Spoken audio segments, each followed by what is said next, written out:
Thank you, sir. Really good to talk. Let's go to Nick, who's in Richmond. How are you, Nick?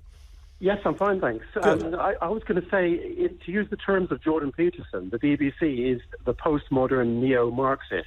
These are the people taking the doctrine from that started in the universities in the 60s and 70s with sort of former hippies and communists.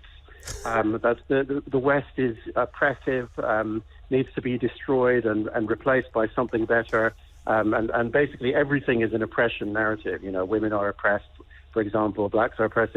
If you ask these, you sort of shame these women in this narrative by asking them, well, how are you oppressed? And they just can't really tell you. But revolutionaries always need to proclaim everything is terrible.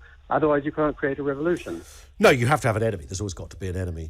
Otherwise, your ideology comes simply tumbling down. House points, by the way, for quoting the mighty Peterson, Nick, so early in the programme.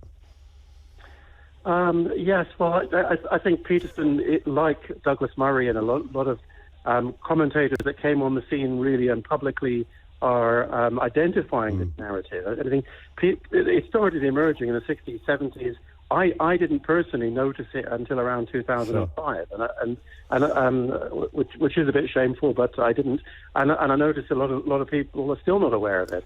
I tell you what, you've just said something. You've just reminded me of something, because I've sat in BBC editorial meetings when you're putting a programme together and you're trying to get your ideal guest list, and somebody will say, "What about Douglas Murray as a guest?"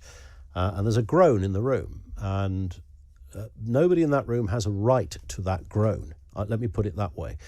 Because the groan is reflecting their own politics over their genuine editorial belief in the guest. It's like, oh, no, not him. That kind of, just because he's gay, therefore he thinks, he could get away with being quite right-wing. No, it's because he's a right-winger, and that upsets some people. Nick, thank you. 0344